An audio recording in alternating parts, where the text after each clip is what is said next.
Hey guys, thank you for joining us for another night of exciting Yoml discussion. This is the Year of Magical Learning podcast.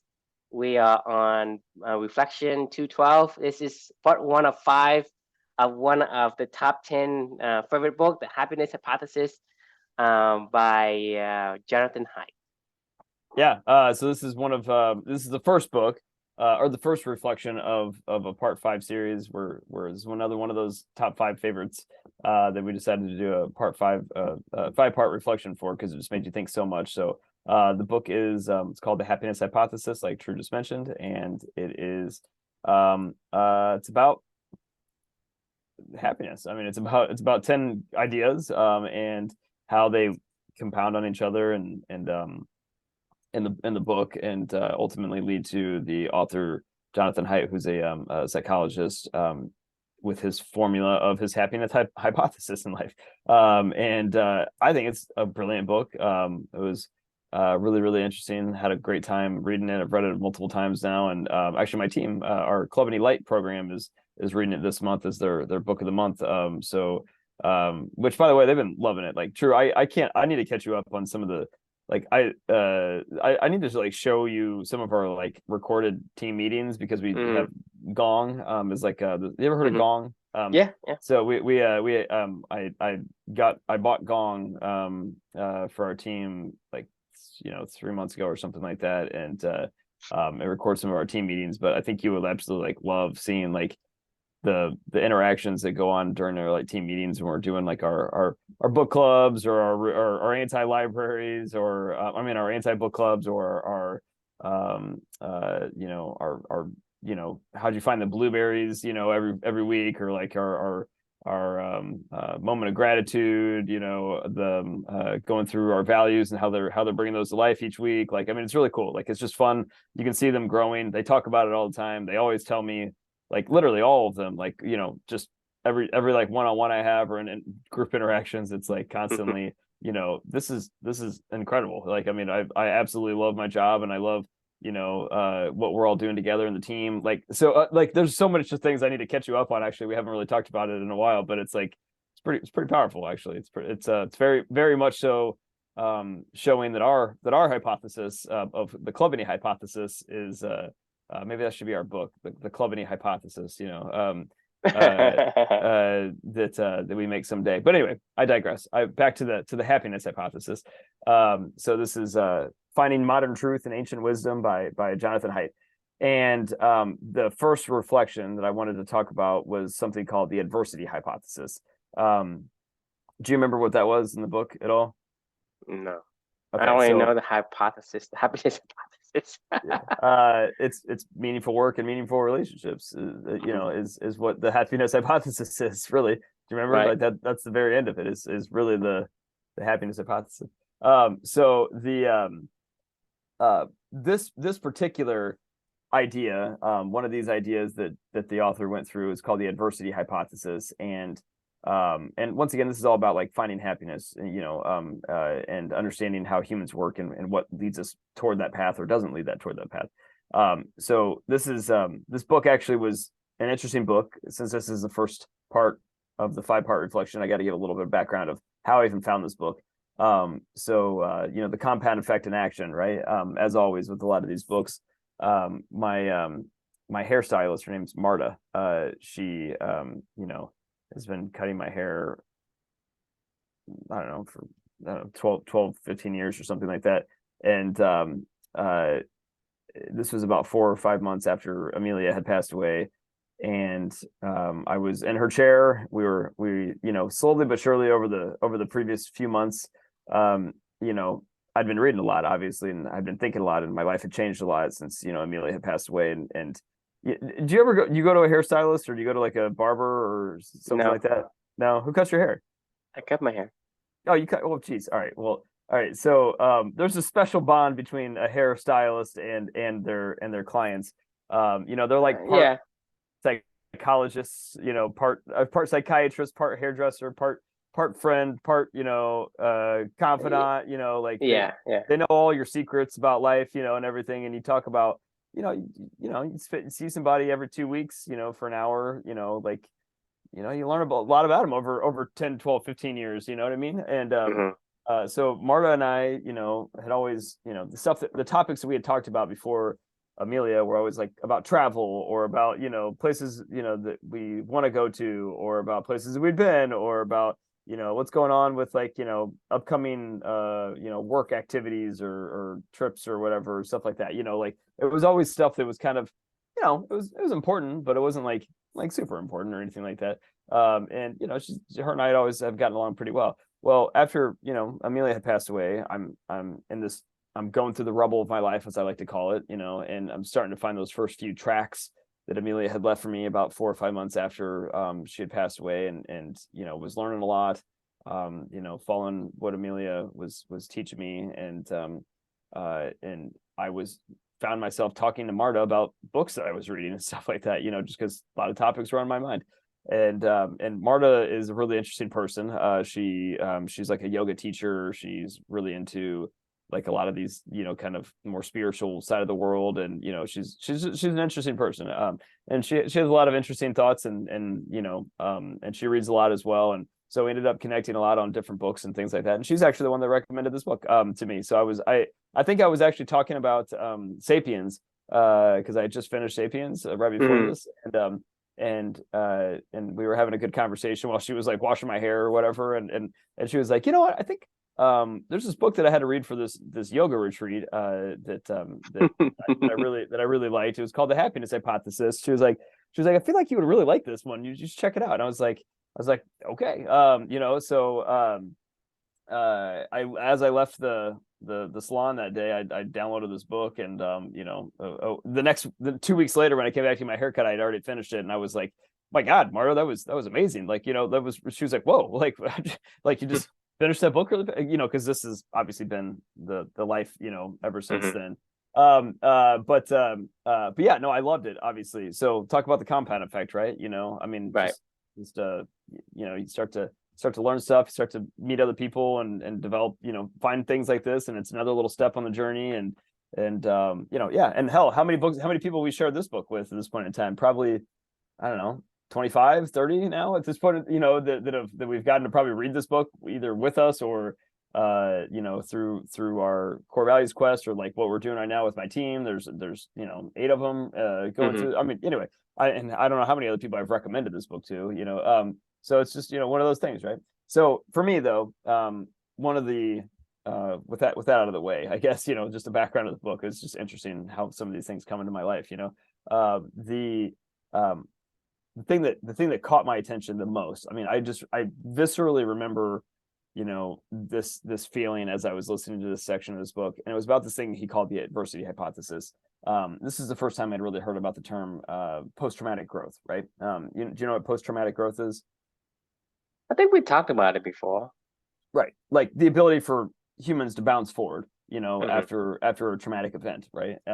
There's this weird bounce forward potential toward happiness that happens sometimes when you have traumatic events, and the adversity hypothesis is, sometimes you need, like we've talked about this a lot with like the whole conversation of pain leading to purpose, and things like that, right? Like this is a kind of the first time that this idea really got stuck in my head from Jonathan Haidt, about the idea that adversity in our life is not something that is just there. It's something that's a necessary catalyst potentially toward sending us down our journey toward happiness potentially, right? And it was one of those moments where I was like, huh, because I was feeling this way myself at this point in time, and as he kept going and kept describing what the adversity hypothesis was, it got even more in depth, where it was like another big huh. He started to talk about, there's this brief moment of time. He was like, it doesn't always work. Like you can have a traumatic event, and they've done a lot of studies about this, and you can, years later, it can have no effect, or it can have a negative effect, obviously a hugely negative effect, where you can turn into PTSD, or it can turn into whatever, or it can turn into something that's, truly a post-traumatic growth experience, right? And he was like, the biggest difference between the post-traumatic growth aspect after a traumatic event versus nothing or going backwards is if you immediately make changes right after within the first like 2 to 3 months after the traumatic event happens, and you make tangible habit changes in your life to start to walk in a different direction. It's been studies have shown, that new life that you're seeing, the new paradigms that you're walking toward, the new purpose that you're going toward, that's when you really see like the big post-traumatic bump growth, I guess, if you will, from coming from a truly traumatic event to something that helps to catapult you toward maybe a life purpose. And as I was reading this portion of the book, like, I'm literally like 4 or 5 months after Amelia had passed away, a very traumatic event in our life, right? And it just made me smile and think about my daughter. Just the whole entire idea of this whole entire journey is imagining my life with her. And as we talked about with Reflections Past, with the Lion Tracker's Guide to Life, like, I still don't know where we're going. But I know how we'll get there, right? And Amelia showed me what those first few steps were, and immediately day one, hour one, or not hour one, but like maybe hour 5 after she passed away, like, I still found that first track of, get out of bed and keep moving for your daughter, and that was what Amelia left me, like, was the ability to fight and endure just like she did, right?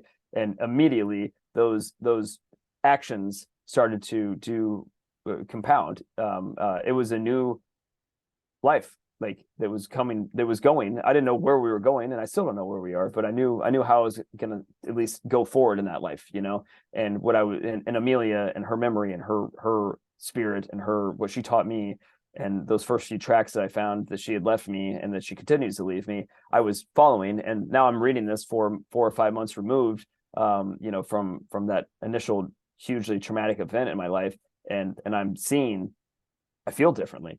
I feel like I'm, dare I say, happier, like, I feel like I'm on a path of happiness, that I didn't ever know before. And it was because of those changes that immediately happened after Amelia passed away that she guided me down, and she still continues to guide me down. But it was just one of those moments that kind of made me smile, thinking, she just knows so much more than I know. Like, I mean, I don't understand it. I don't understand how she, knows this stuff. I don't understand how like, I mean, how I stumbled upon some of these things later on down the road that I'm like, oh, that makes sense. Like, I mean, it makes you, see where these things are going. But it was the adversity hypothesis was just something that really stuck with me about understanding, you can have a traumatic event, but like, it's really about the changes you immediately make following a traumatic event that either decides whether or not that leads you toward your purpose or away from your purpose, right? And if you don't do anything, then who the hell knows what that happens. But but yeah, it's just kind of interesting concept. I don't know. I'd love to get your thoughts.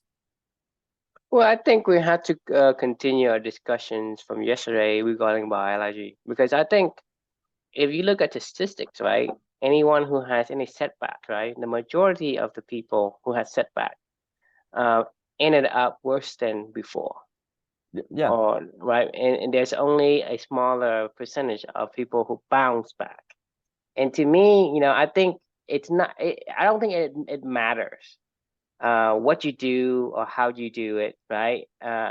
If the important element is not there, and what I'm saying is, if you have found your purpose, the ability for you to endure the setback is gonna help you realize the I guess the path that you need to take and the things you need to do.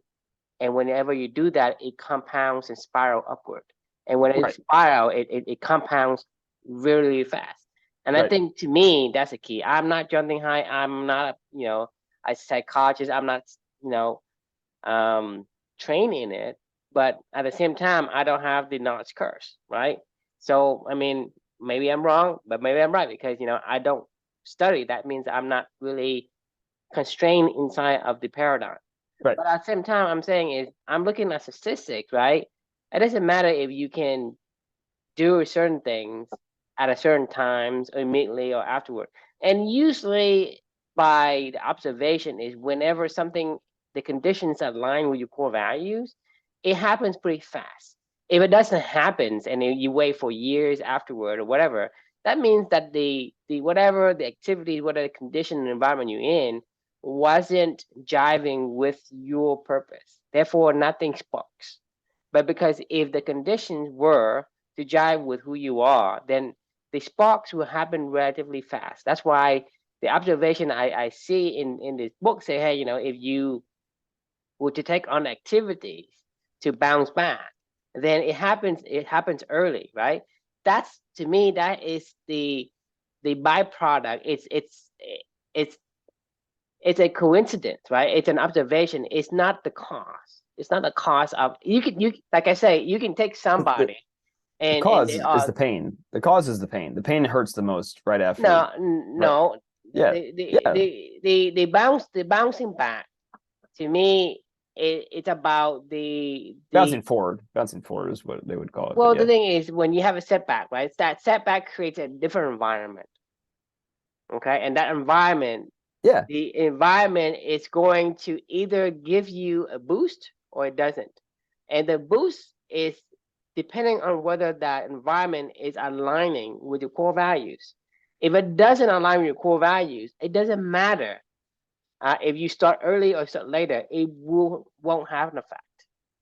If it does align with your core values, that meaning who you're, like, for example, if you were for whatever reason, a beaver dropped down from a cliff and you dive, just fall into the water, right? He had a setback, but that setback puts him into the water. The water is where that's his natural environment. Therefore, he can thrive in that, and he can get back up and he get better at it. But if he were to fall down into a pit of mud, right, it doesn't help him. If he fall into a pit of like, you know fire, right? It doesn't help him. He's going to succumb to the environment. That environment isn't aligned with his natural environment of being in the water, right? And so, to me, it's all about the setback, and the setback has to become the condition for growth. If it doesn't meet the criteria, it doesn't matter. Well, I mean, I agree with that. And Because I think the a lot of people have many setbacks throughout their lives, and there are certain setbacks that give them the ability to bounce forward, and there's many other setbacks that doesn't do nothing or basically keep them, uh, backwards. Yeah. stay backward, stay Right, right. behind. And I Yeah, think I think you can relate to that in many of the things that you have setback for. Whatever, something small. It doesn't have to be like yeah. the I atomic mean, bomb that you lose experience, a but job, or like, or like you get you failed a class in college or something like that, and it made you go an extra semester, or yeah, yeah. No, I totally get what you're saying. Like it's the I think it's multiple things. Factor one is the magnitude of the pain of the trauma. Like how painful was it? Like, was it something that you can't ever forget, or was it something that was kind of like, ah, that sucked, but like, a couple days later I'll brush it off and I'll be okay, and like, I don't remember right, that. the Right. magnitude creates the impactful conditions. And Right. if a conditions for you to if the condition is right, the magnitude of the pain will actually thrust you forward in the same amount of magnitude, right? And so, Right. to me, yes, I agree. The magnitude of your adversity determines how much forward you're gonna be jumping if it If you gives make change, you if it change, yeah. if it aligns, Well, so but here's the one thing that I would push back on. I agree with what you're saying in retrospect, but like, here's the thing that I think we need to take into account. We're looking at it now. We're talking about this 3 years ago, and as you know, like, I didn't live a value driven life, when this happened. Like, I was still discovering my values. I was just acting like I was literally just putting one foot in front of the other, every single day, because propelled forward by my daughter's memory, and like her spirit and how she fought, right? Like, so there was no intentionality behind a lot of the activities that I was doing, other than I was intentionally trying to fight and endure, like my daughter was. And I found my values through going through that journey. But it wasn't like I was like, oh, I'm going to do this because this aligns to my values or something like that. So like, Right, like I say, you I have no control over it. That's why I'm saying it either aligns with your core values or it doesn't. Your core values is your core value, whether you knew it or you didn't. It doesn't no, matter yeah, I agree. because Yeah, yeah, to me it's like I say, well, I'm an introvert, right? Regardless whether I knew I'm an introvert or not, I'm still an introvert. I have an affinity for certain conditions. yeah. You turn into an elephant. You fall back on your elephant, Right, your in elephant moments is like that. Right, right, who you your genes make you who you right. are, right? And so the behaviors of me is not going to change whether I knew it or not, right? I say, hi, hey, I love to be a public speaker. That's not my natural ability. Yeah, Regardless how much I study, I can only be so at best. Okay, yeah, that's these conditions. So for me, for example, if I were to go in college and I fail a class, if I fail like history class, I don't care. But if I fail something that I'm good at, like computer science or math, then yeah, I get mad, right? And then yeah, I bounce back quickly. yeah, Right? yeah. I say I want to get revenge on it because my that's my core value, whether I knew it or not. Because right, that's his who I am biologically. It made me want to put that on an importance level higher than the rest. To other people, their activities is going to be different. Like I say, beaver, they have a certain natural affinity for water. Vice versa with something that is like an eagle. You put an eagle in a cage, he'll die because he needs to be free. He needs to Right, fly. He needs to be like out. Even a donkey. I mean, the right, donkey is a perfect example. You don't have to take an eagle or a lion or anything. We're talking about running with Sherman. You put a donkey in a shed. I mean, he is at death's door. So right. that's what I'm saying is whether you knew your core values or not, your core value is your biology who make you who you are. If whatever that conditions make you align with that, then the bounce back is going to be great. But if it doesn't, right? It doesn't. Whatever the thing is for you, I think you found your core value and you discovered your core values, right? You just basically identify, hey, that's what I want, right? I Right. didn't know what I want, but Well, I with wanted these things before. I just didn't know what it is. I didn't have a label. I didn't have a term for it. I didn't have a word for it. But now I do. I'm just identifying that. But that doesn't mean that you didn't have it before. You had it before. right. Yeah, no, I totally agree. I mean, so there's this particular topic is actually one of my like I actually hate this topic, to be honest with you, because a lot of this is predicated on the fact that I lost my daughter, and I hear like one of the things I loved about the happiness hypothesis was and the way that he dealt with this idea of the adversity hypothesis. It wasn't something that he was like saying this is good or bad. It's just a a methodology that could potentially push you towards your purpose and more toward a more fulfilling life, right? Like, and I don't mean that he does not by any means, he is not saying this is what you should go seek out, this is what you should try to find, like, this is good or bad, like it just is what it is. And he was going through it very clinically about like what happens when stuff like this happens, and or the behaviors of your life change when the whole entire paradigm of your life shifts, right?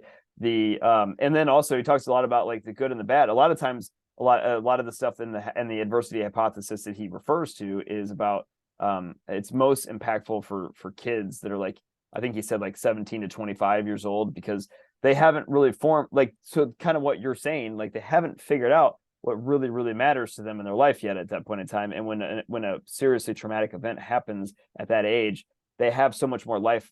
They can redefine their life, is the point, right? Like there's a lot of wiggle room there to redefine your life. When you get to be my age, when I was like 35 years old, and when you get to be your age when this happened, when I was 35 when this happened, I mean, when you get to be your age, or when you get to be 50s or 60s or whatever, like that redefining of your life is something that's a lot harder, because your life has become so much more entrenched into who you are and what you do and how you built your life around that person. It's really hard to just shift on a dime, right? When you build up a life around I have 4 children, I have a job, I have whatever, you know what I mean? Like, it's just not as easy as it is when you're like 18 years old and something like this happens.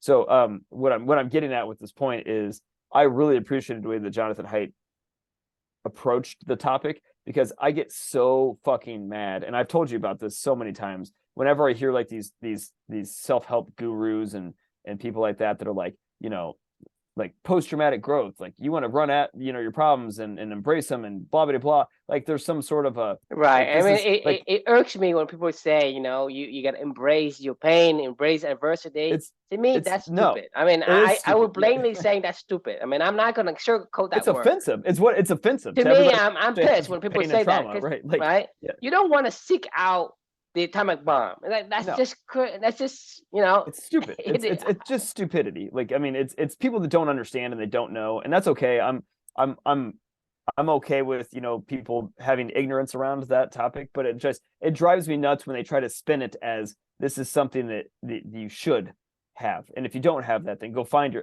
then you end up hiking fucking Mount Everest or something like that, like we've talked yep, about in the past, and that's why people do. and that's why That's why people do people it. do Like, it. it's stupid. But like you can't force an adversity hypothesis, is what I'm trying to say. Is the adversity hypothesis will either come to you or it will not, but it is what you do when it comes to your door, and it either redefines your paradigm and you decide in that new paradigm that you're going to be a completely different person, or go find the person that you're supposed to be and go live that life, or you're not. And that's fine. Both of them are fine. It's just that there's this small window of time after this happens where your mind has been wiped, like the paradigm of your past existence. Like, true is no longer a father of 4 and a husband that's been married. How long has been married? 15 years, 20 years, like 25 years, I don't know, 19 years, 19 years. 19 years. Like, you're no longer Yes. a husband of 19 years and a father of 4 and a technology coder or programmer. Like, you're literally just you're back to a 10-year-old or something like that, where you're like, I don't know what I want. I don't know what my life's going to be. Like, it could be anything, like it's like when that moment arrives, it's do you say, I'm going to go and try to rebuild? Because I talk about this in the book a lot, like, do you go rush to rebuild your city, that just got blown up? Like, I mean, because a lot of people do. They like try to just forget it really fast and go rush to rebuild their city, try to remember what their homes Get look back to like, and normal, get back to right? normal, right? Get Yeah, back to what I used to. right, to the paradigm that you knew, or or you can just sit there in the rubble and die. That's an option, right? But like, sadly, the statistics say that most people do. Mhm. They sit Right. there in the rubble and wither away. I was literally just writing about this morning because I just finished Prince Harry's book Spare yesterday with my wife, or a Sunday with my wife, and this poor dude, when he lost his mom, Princess Diana. Obviously, I think you know their story, right? I mean, you know who Princess Diana is, right? Mm-hmm. Yeah. When Princess Diana died, Harry was 13 years old, and he literally just pretended it didn't happen for the most part for the next It basically put him into a different trajectory. That's why yeah, he's like the black sheep of the royal yeah. family right now. No, it is. I mean, yeah. It started when his mom died. It immediately. So I mean, He went and like he becomes this completely, he ran away. like, He ran away from he ran away. He joined the Royal Army. It does a bunch of BS stuff that he's not drugs supposed to and do. whatever, He and goes. yeah. He goes. I mean, he just completely derailed. Yeah. Well, I mean, he ran away from it. Like, that's another option, is you could run away. And Like, and you can, now he's living alive outside of the palace, and in a environment that is not his own. To well, so me, actually, he's out of his element. ironically though, he actually came back around, and I'll say that reflection for the future when we get to it, but like he did eventually update his reality and his and decided to embrace it. It took him 15 years, or something like that, you know what I mean? Like, But I think his setback is still his setback right now. It's not, oh like, yeah, he hasn't because he did not bounce going, back, right? right, He right. actually realized it, but he's still in setback, because right now I think he wishes he still was part of the royal family. With right now he's like the outcast of the family. Well, I don't. Well, I don't know. I mean, I guess you'd have to read the book, like, but what I can definitely tell you is that was a single catalyst event of an atomic bomb in his life, and Hmm. and Hmm. it changed the entire trajectory of his life. And it wasn't a post traumatic growth event for him. It It was a wasn't. post traumatic stress disorder event. You know what I mean? It was a PTSD event. Like, I mean, that's when it goes Yeah. the other way, And right? to me, Uh, I think he is still paying for it. Oh yeah, well that's why he Right. hates the media. That's why he's running so far away from the media and tries to protect his wife so much from the media, because he thinks I mean, the media killed his mother, and he's afraid it's going to take his family again from him, and he's running away. I mean, he's like, we could But psychologically the him. point is like Right. that's the example of an atomic bomb event to somebody what we all knew, and that he did not bounce back. I Right. don't think he bounced back at all. No, I think he's now processing it as he wrote his book, and he's I working mean, through he's this still time in his moving life. forward, but he Right. still had the setbacks still set him back. Yeah, Right? for sure. Yeah. It's not like, That's okay, my point. Right. I was here and I bounced back. I was better even than before. No, he's still not better than before. He's better than his bottom, situation, but he's still not bounced. He didn't bounce, right? Right. Setback still setback. Yeah, you can still move forward, Right. but a setback still sets you back. And that's the Right. point is there are going to be a high number of people who sit in the rubble and wither away. There's some people who continue to move forward, but the setbacks still set them back. And there's very, very few people that can use it as a trampoline to kind of jump forward. And I guess I want to be crystal clear too. What I'm just was describing in my own reflection. I don't think that I chose that. I think that Amelia chose that for me personally, and I think that I was just following her lead, and that's what I ended up discovering. It wasn't like I had some knowledge of this adversity hypothesis or You don't whatever. It was you just didn't know your core values. You didn't right. knew this is what you I was just wanted. following my daughter. It's Like, just I mean, basically when you were sitting on a rubble and basically Amelia shows you and inspires you to look within yourself, and you were able to identify the core values that resonate with you, over right? time. Yeah. And that's what I'm saying is that core value you had, it was there. It was just masked by the other core value that you thought you wanted. Right. Yes, 100%. So I guess I'm just trying to be crystal clear about this. Like, this was never some like design. The reason why I'm sharing this with everybody else now is like, I think it's important for people to know, like, and understand, if you ever do find yourself in an atomic bomb event scenario, right? Like anchoring on your core values immediately afterwards, and using that, not necessarily forgetting, like, it's not, I don't want to say using that as some sort of a benefit to you, but understanding that you can decide to change. Things can change in this window of time, that is so pivotal, that if you just take the steps and the actions that align to your life, you can redefine your life, in those moments, and truly go on a whole different trajectory if you wanted to. But I don't know that it I don't I have no idea why somebody would But choose that or not and choose this that. is what I'm saying is, this is why I get mad, I get angry when people say to go embrace adversity and go seek pain and others. To me, that's stupid. Because It thing is is, stupid. I'm saying is, You don't want this. you can't control, Right. you can't control. You mean it's just to say that, hey, if I follow this formula, I'm able to bounce forward. No, that doesn't No, happen. no. It is outside your control whether you bounce forward or not, right? It is not up to you, right? The Right. environment that happens to you, it's by a random chance event that happens to you. The only thing you can do is be who you are and move forward, right? Yes. And so the thing is, sometimes doing exactly what you're supposed to do doesn't catapult you forward, and that's Right. okay. And so the only thing we know for sure is the best way to live is to live the way that you're supposed to live. Agreed. A beaver Like, must dam, so be a beaver. So even in the tragedy, right, of whatever happens to you, as long as you're the beaver, you can move forward. And it may not be say, well, I'm expecting to bounce forward. No, you cannot expect that. It is it is not up to you whether you bounce forward or not. It is determined by you as a but your biology, your core values, and the conditions that was created by the atomic bomb, whether that two things align, if it aligns, it may catapult you forward. That's why the chance is low, the odds are low.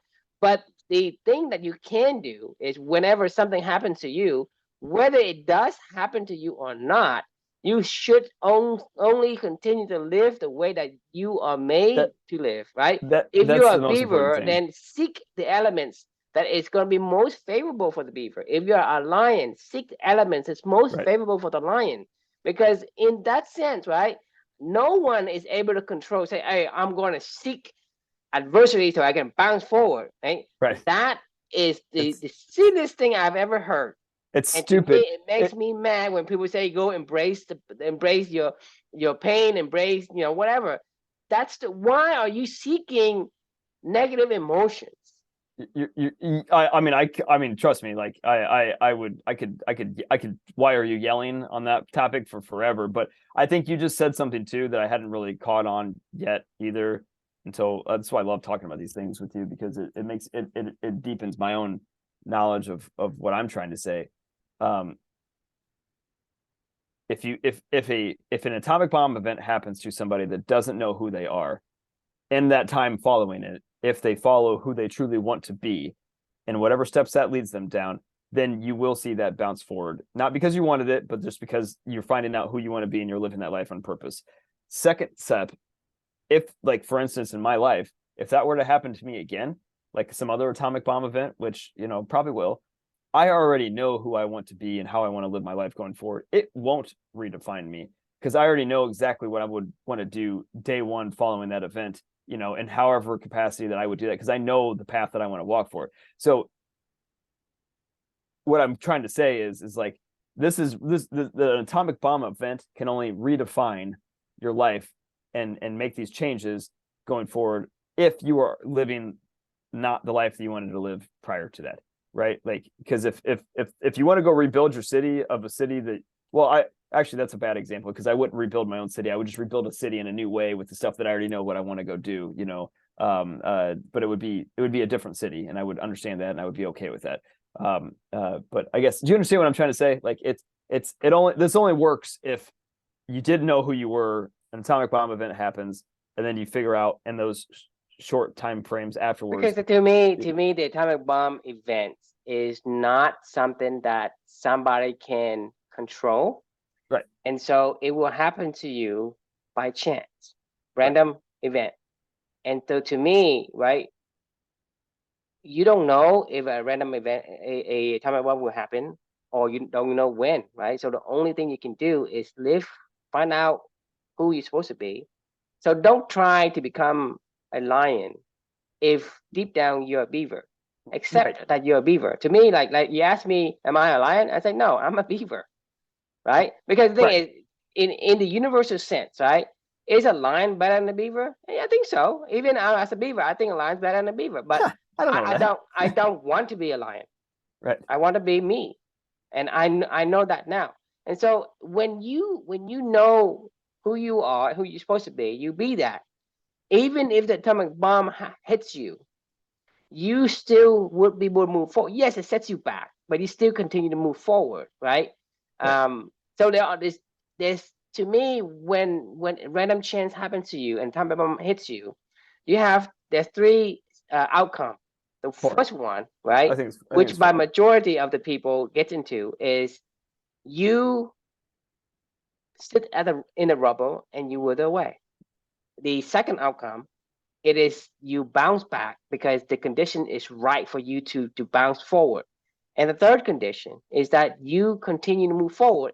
Let's say, kind of give you a analogy. Let's say a rock pushes me as a beaver and knocks me 100 feet from where I'm supposed to be, my lake, right? Yeah, 100 feet back. So for me, I'm continue to move forward toward the lake. Yes, 100 feet back. Then I move to point where I'm 99 feet and then 98 feet. Yes, I'm still not at the lake, but I'm still continue to move forward in that scenario. So there's only three outcomes. So which outcome do you want? You look at the probabilities of the first outcome, which is like people just sit there, wither, and die. That's the majority of the outcome. The second outcome, which is very, very rare, which is an atomic bomb that aligns exactly with the condition for you to catapult forward. That's like, I would say like less than 1%.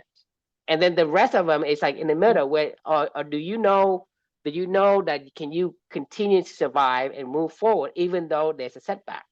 I Right? think Because you're forgetting a really important one. You could just run away. Like you could just run in another direction. that is Like that to me is group into the sit in the rubble and wither way. yeah, no, I don't think that's the same thing because I think you could run away. You could still keep moving forward because sitting in the rubble means you're not moving. Like I think you could keep moving, but just in any way, any direction that's away from there. Like where you don't know where you're going, you don't care. You're just running away from there. Like But that's the thing is when you do that, you wither away because what's the point? Like let's take a realistic example. What does running away for us mean? We go and indulge in alcohol. We drink ourselves to death. We have yeah, psoriasis. We get alcohol poisoning. We go into drug. We trying to dampen the pain. These to me is agreed. what you call running Yeah, away. yeah, I agree. That is exactly what I mean by You're running not away. running away When and I doing something productive. You're running away, but you are continually shortening your life and doing things that basically to me it's wither away where you drown yourself in alcohol, in drugs, in fight club, or in angry. You live an angry life, right? How long can you live?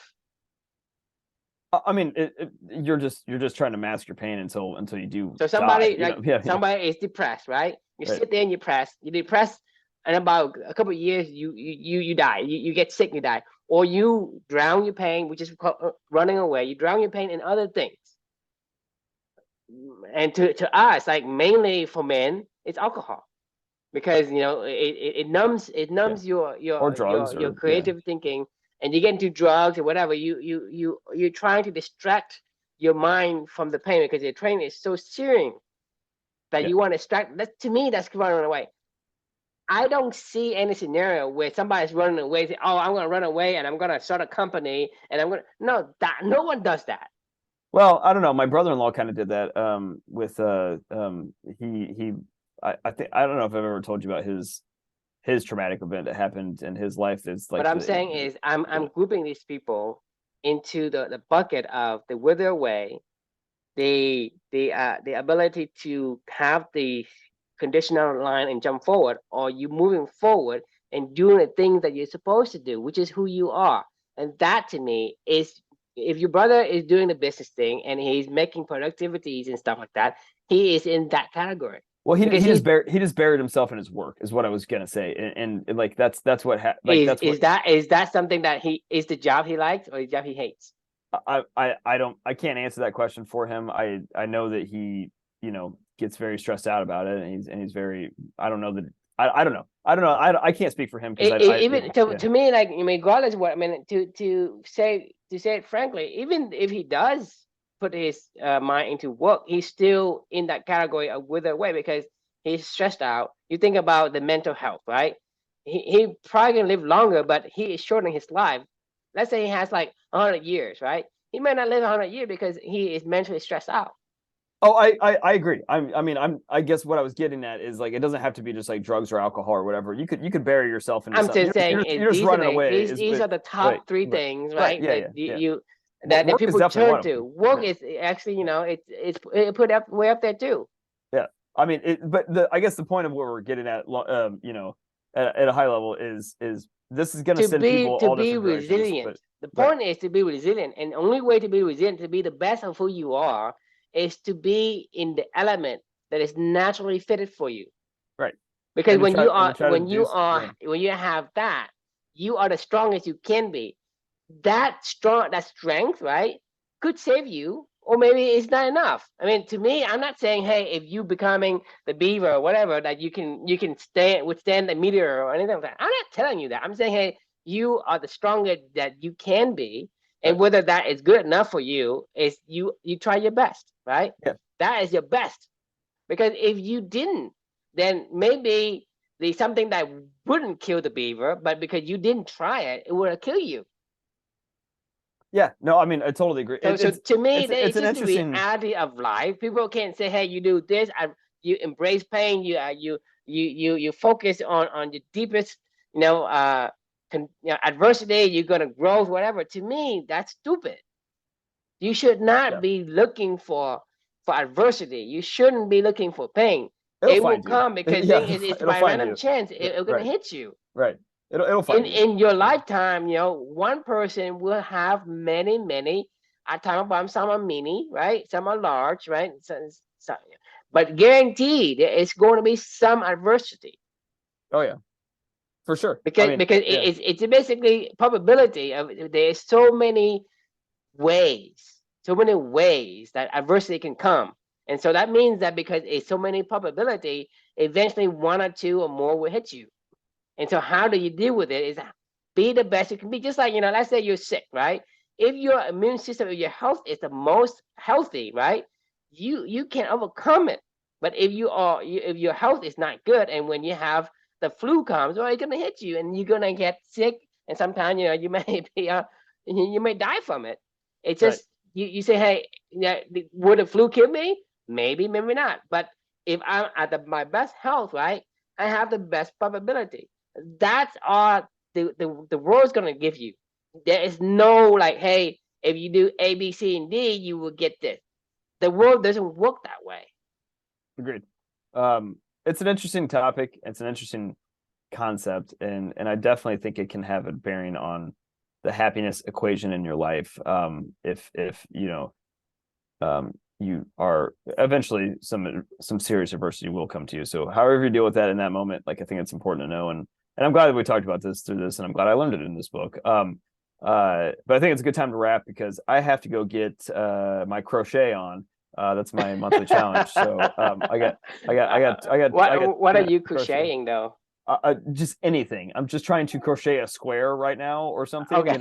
and then I'll progress from there. It is hard, man. It is fucking hard. So I'm gonna go get my crochet on and keep my monthly challenge thing going, and and then go to bed after get a little Yeah. decompression here. Good luck with the crocheting though. Yeah, thank you. It is really hard. I'll keep you posted though. I'm excited on All this right. one. See how it goes. All right. Any final thoughts for the night? I mean, like I said, it's the same concept we've been iterating. You have to be in the environment that is naturally aligned with you. Like your beaver, you in the water, right? A seal or whatever, and you want to be in the water, in the cold water. So you have to be in the environment that you're made for.